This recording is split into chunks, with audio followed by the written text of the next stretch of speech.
Have you ever imagined waking up in a royal elephant stable one day and walking onto a Hollywood film set the next? That's exactly the whirlwind journey of a young boy named Sabu. Once an obscure elephant handler in India, later a silver screen sensation in Europe and America.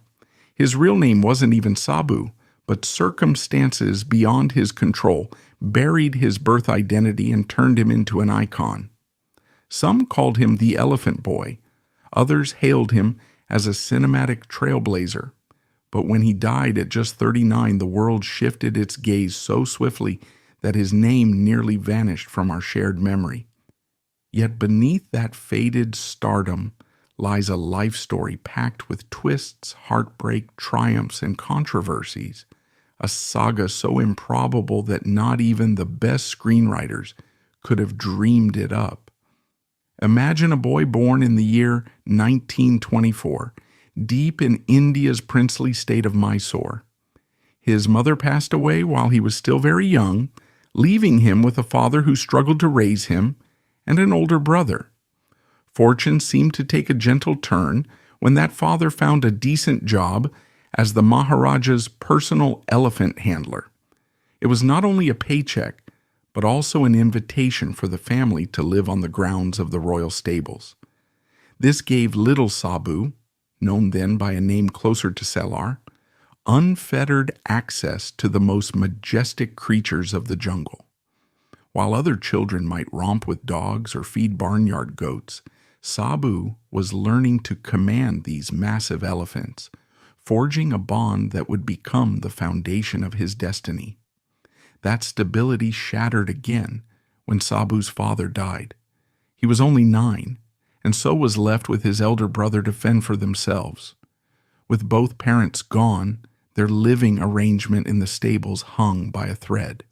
Out of mercy or maybe paternalistic indulgence, the Maharaja told the boys they could remain so long as they maintained the elephants. Over the next 3 years, they lived an austere yet strangely fulfilling life, caring for the animals by day, sleeping in the stable by night, with no illusions of a different future. Sabu might have ended up living out his entire life there, had it not been for a film crew from Britain turning up in the region, scouting for a production called Elephant Boy. The production team allegedly spotted him in the stables. Whether it was a cameraman or the scriptwriter remains debated, and they were instantly captivated by his presence. He possessed a natural ease around elephants, combined with a mischievous grin and magnetic energy, which they sensed could shine on screen. They offered him a chance to appear in the film, and that was that. One day, a stable boy, the next day, en route to a film set. Elephant Boy, adapted from a Rudyard Kipling story, aimed to showcase both an exotic setting and a child protagonist who would enchant Western audiences. But the filmmakers quickly realized Sabu was no ordinary local kid who'd perform a few lines. He had a radiance that popped off the camera. Initially, the script gave him a minimal role, but the moment they saw his expressive face, how he handled the elephants without fear, and that unaffected sincerity, they rewrote the script. Suddenly, the boy from Mysore had a starring part, elevating the film's emotional core.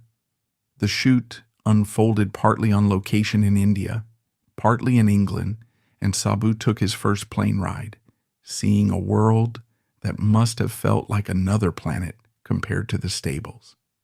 Elephant Boy became a hit. Critics and audiences across Britain and beyond adored its authenticity. It even snagged honors at the Venice Film Festival. Sabu's name soared. He was no longer just a fatherless orphan with a knack for elephants, but a bona fide child star with a growing fan base. Yet success can be double-edged. He found himself living in London, partaking in glitzy social events that belied his youth and homesickness. He missed India, the climate, the stables, and especially the elephant he had cared for with such devotion. Periodically, he wrote letters to the caretaker back home, asking about that beloved elephant, an emotional tether to the life he had left behind.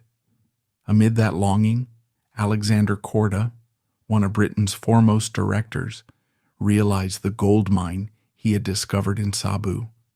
Determined to harness the boy's talent for another project, Korda cast him in The Drum. This film portrayed Sabu not as a humble stable hand, but as a young prince cooperating with British authorities to thwart a villainous uncle. Shot partly in India and partly in British studios, The Drum used a lavish budget and elaborate sets to impress viewers, especially in Britain, but it provoked a very different reaction in India. The storyline, an Indian prince enthralled by the British presence, offended Indians immersed in the independence movement. The film triggered riots in several major cities. Many Indian viewers felt betrayed by the star they had hoped would represent them. For them, seeing Sabu publicly endorse British rule, fictional or otherwise, was an affront to their struggle for freedom. Controversy aside, Sabu's star power soared. In Britain, he was swarmed by admirers who marveled at the idea that the empire had effectively rescued him, polishing him up into a charismatic leading man. That paternalistic framing grated on some, but for Sabu, still a teenager, these swirling political narratives were beyond his control. He was caught between a country that felt he was glamorizing colonialism and an adopted industry that prized him as an exotic but lovable figure. Meanwhile, he was also contending with managers who occasionally exploited that exotic image. They had him decked out in traditional Indian costumes, turbans, embroidered jackets, sometimes even brandishing a whip, at public events and photo ops. Hollywood and the British film industry had a habit of marketing him as a novelty attraction, and with little agency or guidance, Sabu complied. Korda's next extravaganza, The Thief of Baghdad, 1940, was a game-changer on multiple levels. Starring Sabu in a pivotal role as the cunning street thief Abu, the film combined advanced special effects, flying carpets, genies in bottles, magical crossbows that were revolutionary for the era. This wondrous visual feast not only wowed audiences, but also raked in multiple Academy Awards. Its influence on pop culture was immense, laying the groundwork for future works like Disney's Aladdin. Critics adored Sabu's portrayal of the mischievous, endearing thief. Roger Ebert, decades later, singled out Sabu's performance as a perfect match for the film's dreamlike atmosphere. If Sabu was searching for a cinematic pinnacle, The Thief of Baghdad was it. He had proven to be more than a flash in the pan. He was a transcendent star. But nobody told him that superstardom can be fragile. Even as he soared, new storms gathered on the horizon. He was still a teenager, and behind the scenes, rumors swirled about his personal life. In Hollywood, gossip can be unrelenting, and Sabu was no exception. He'd once professed a deep admiration, some said infatuation, for actress Carole Lombard, who was nearly 30 when he was just 13. Their interactions, rumored or real, came under scrutiny for that stark age gap. Yet from all public statements, it seemed he was just a smitten boy who cherished Lombard's attention. She, for her part, found him enchanting, offering occasional scooter rides and friendly chats. Whether it was only an innocent crush or something more remains forever speculative. Hollywood whispered, but no thunderous scandal erupted. Then, around that same time, Korda revealed the next big project, an adaptation of Rudyard Kipling's The Jungle Book, a property tailor-made to spotlight Sabu's background and vigor. The studio chose to film it in California, not India, dressing American or British extras in native costumes and employing tigers, bears, and elephants from local sources, even using rubber snakes. The film garnered 4 Oscar nominations, although it won none, but it did modestly well at the box office. Sabu took it in stride. If he was disappointed by the artificial set or the film's so-so accolades, he kept quiet. He had snagged a contract with Universal and looked poised to settle in Hollywood for the long haul. His first project under that contract was Arabian Nights, 1942, a Technicolor spectacle that drew audiences by the millions. The film reaped 4 Academy Award nominations, but critics felt the storyline was formulaic, and Sabu's role was more decorative than substantive. David Lardner of The New Yorker lamented that this once extraordinary talent was being wasted on shallow supporting roles, no match for the potential he had displayed in Elephant Boy. 2 more similar offerings, White Savage and Cobra Woman, perpetuated the same exotic sidekick tropes.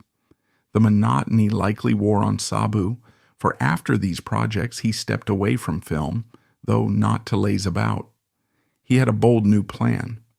World War II was raging, and Sabu, still not an American citizen, seized on the quickest path to legal residency, enlisting in the U.S. military.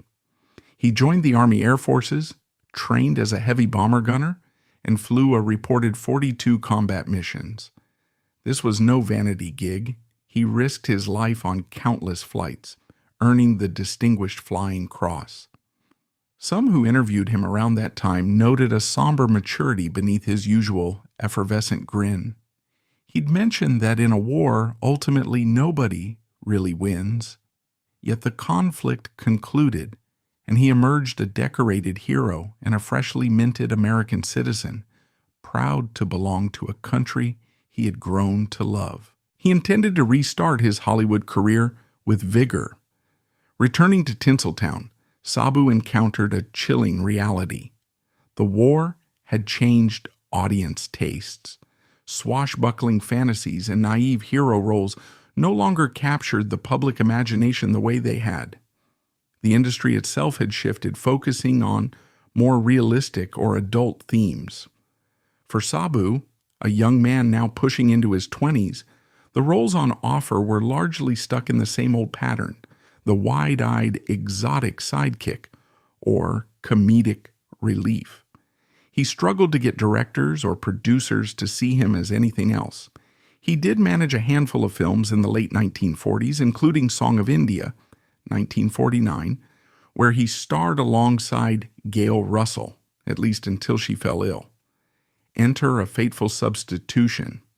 A rising actress named Marilyn Cooper took over for Russell temporarily. The chemistry was instant. Sabu found her enchanting, and in a matter of months, they were married. He was 24, forging an interracial and cross-cultural union at a time when such relationships face plenty of social obstacles. But the film they had been working on turned out to be a flop, a disappointment that stung Sabu's career momentum. Even so, at least on a personal level, life looked bright. Or so he thought. Soon, controversy arrived in the form of a paternity suit. A dancer named Brenda Marion Jourdier claimed that during the filming of Black Narcissus, a British classic in which Sabu had a small part, she and Sabu had an affair, resulting in a daughter born in 1948. That timeline spelled trouble. Sabu had married Marilyn Cooper in the same year. The case wound its way through the courts with an initial ruling in Sabu's favor. Yet Jourdier persisted, winning an appeals decision that forced a new trial. Eventually, Sabu negotiated an out-of-court settlement, agreeing to pay child support until the child turned 21 and covering Jourdier's legal expenses. Though he never openly admitted paternity, the arrangement spoke volumes. Nevertheless, the marriage to Marilyn Cooper seemed strong, and they soon had 2 children of their own, Jasmine and Paul. Jasmine inherited her father's fascination with animals and cinema, eventually becoming a screenwriter and animal trainer, though heartbreak cut her life short at 44. Paul, on the other hand, channeled his creativity into music, winning an Emmy for his songwriting. So by the late 1940s and early 1950s, Sabu looked like a stable family man, albeit with a diminishing career. He was wealthy enough to buy a house and co-manage a furniture store with his brother, who had followed him from India. But a terrible tragedy cast a dark shadow over this newfound normalcy.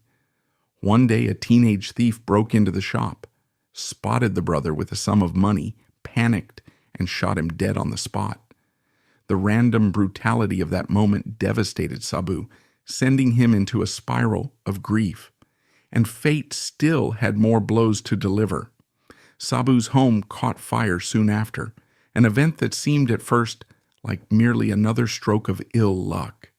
But then the authorities arrested an arsonist who claimed he was acting on instructions from Sabu's acquaintance. The story, outlandish as it sounded, was that the friend wanted to help Sabu gain insurance money. If that was true, the plan might initially have worked because Sabu had filed a claim and collected a significant payout. But once the arsonist's confession came to light, the insurance company took him to court, demanding the money back and pressing serious allegations of fraud. His finances and reputation took a hit. At the same time, Sabu's relationship with the Indian government remained strained. He'd applied for a work permit to star in Mehboob Khan's Mother India, a role that might have reconnected him with his homeland and possibly changed his career trajectory. India's refusal to grant him the permit forced him to turn down the film. Ironically, that same film went on to become a massive success and the first Indian movie nominated for an Oscar. The star who did take the role catapulted to fame. Still, Sabu tried to find a niche in Europe, signing on to smaller film projects or even performing in circuses, a nod to the sense of showmanship he had developed around animals. Critics from the Indian press labeled him a sellout who played to the British gallery, someone who had never truly represented the subcontinent's culture. Meanwhile, others in the West either forgot him or typecast him relentlessly. Sabu's brand of swashbuckling innocence was no longer the talk of the town. Tabloids published rumors about his off-screen liaisons, pairing him in gossip columns with co-stars. Some audiences saw him as an artifact from an earlier era, overshadowed by a new wave of post-war cinema. He might have lingered in that career purgatory for years had he not suffered a fatal heart attack in 1963 at age 39. The final irony: just days before he passed, a doctor had remarked that he was in top shape. By all outward appearances, he was the picture of health: slim, athletic, not a known substance abuser. Many suspected the stress of losing his brother, the insurance scandal, and the constant precariousness of his career might have contributed to his early demise. He left behind his wife Marilyn, their 2 children, and a legacy that was far more complicated than the bright-eyed hero audiences remembered from Elephant Boy, The Thief of Baghdad, or Jungle Book. Director Michael Powell, who had worked on The Thief of Baghdad, fondly recalled Sabu's directness and intelligence. Hollywood recognized his decades-long presence by awarding him a star on the Walk of Fame, making him the first Indian-born performer to achieve that honor. Ronald Reagan, who was a friend, offered condolences. A U.S. postage stamp even featured him, highlighting the nation's acknowledgement of his contributions during World War II in the world of cinema. For a while, it looked like Sabu's memory would endure alongside that of other Golden Age icons. But decades passed, tastes evolved, and younger generations largely forgot him. Few remembered that he had once racked up multiple hits, that his image had been central to 1930s and 1940s fantasies, or that he had pinned his hopes on bridging cultural divides. That same man, at age 13, had quipped to a journalist about who would win World War II: no one. In those simple words, one glimpses a sadness belying his playful aura. He'd grown up too soon. He'd been thrust onto the world stage while still a child, and he'd spent his entire adult life toggling between contradictory roles: beloved curiosity, scapegoat for imperialist propaganda, heroic soldier, doting father, bankrupt star, alleged victim of insurance fraud, and possibly an Indian icon forced into the margins. And yet, for those who admire the history of cinema, Sabu remains an undeniable figure who broke barriers. He played lead roles at a time when few actors of color were even seen in mainstream Western films. He soared to stardom on his own charm and skill, despite having no formal training, no extended schooling, and no family wealth. He delivered a childlike sincerity that felt revolutionary in epic fantasies. Sure, one can question how often he was used as a pawn for colonial narratives or exotic stereotypes. The debate lingers among film historians, some of whom champion him as a pioneer, others who critique the limited scope of roles he accepted. Ultimately, his life stands as a testament to the flawed but significant progress in an industry that rarely recognized the talents of non-white performers. What might have happened if he had lived longer? Perhaps he would have reinvented himself in character roles, or found a niche behind the camera, or even ventured back into Indian cinema once the dust settled.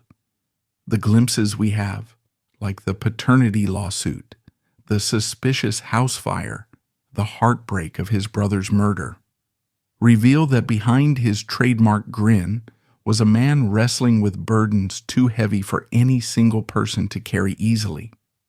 So, if you ever stumble upon an old black and white gem featuring a wide-eyed Indian boy commanding elephants or outsmarting palace guards, spare a moment of thought for the actual person behind that cinematic legend. He wasn't just performing lines, he was living a life of extremes. He soared into the stratosphere of child stardom and then, piece by piece, encountered the harsh realities of an industry and world that rarely shielded him from heartbreak. Whether you see him as a victim of typecasting, a beneficiary of Western paternalism, a genuine war hero, or a tragic figure who never fully found his place, one fact remains: he molded a new narrative in an era that offered few chances to people like him. The next time someone brings up Hollywood's golden age but mentions no names from India or beyond, you can recall Sabu. You can mention that he earned a star on the Walk of Fame, saluted in an American uniform, was beloved by some of the era's greatest directors, and was revered by fans who once deluged him with letters in an age when social media wasn't even imaginable. Remember, too, that behind the dazzling illusions stood a young man whose heart might have never let go of the stable in Mysore and the elephant he once doted on. Sabu's story also challenges us. It confronts us with questions about how much of a performer's life is truly their own. Was he an agent forging his destiny, or was he swept along by powerful forces, colonial attitudes, Hollywood marketing, unscrupulous handlers? The answers aren't neat. He was no saint, no superhuman, but a person making choices in the only ways he knew how. He broke some hearts, disappointed some fans, inspired others, and tried to piece together a steady existence for his wife and children. All the while, the film industry he'd once charmed grew less enamored, and new audiences craved new stories. By the time he might have reinvented himself, that final heartbreak struck: his brother's murder, followed by a swirl of scandal, and ultimately his own collapse. Yet we can still celebrate what he achieved. For a moment in film history, Sabu was unstoppable, bridging continents and cultures through roles that introduced Western audiences to the mythic wonders of Asia. He might never have become the respected, serious actor that David Lardner envisioned, but his sheer presence opened doors that had been shut to others of similar background. And though time and tragedy truncated his trajectory, we can't help but marvel at how bright that star glimmered while it lasted. As you reflect on his life, consider how each event shaped the boy who once couldn't read, who had never stepped foot in a movie theater, who lost both parents in childhood, and who somehow soared to a level of acclaim few could imagine.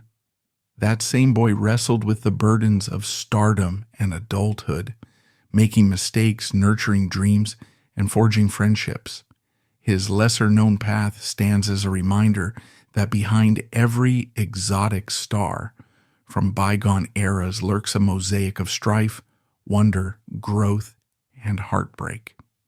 Thank you for coming along on this journey through Sabu's life. A tale that leaps from dusty stables to glimmering sets, from heartbreak to heroism, and ends too soon.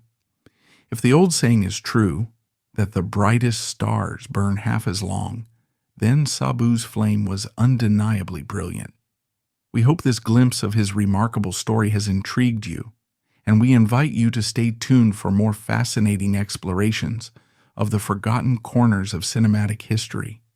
After all, who knows what other hidden tales are waiting to be uncovered, ready to remind us that behind every bright marquee lies a life story worth telling. So hit that subscribe button, share your thoughts in the comments, and join us next time for another deep dive into the glamorous, messy, heartbreaking world of film legends. Until then, remember that sometimes the most extraordinary stars are the ones we nearly forget, like Sabu, the elephant boy who soared across continents and left behind a legacy too vivid to vanish forever.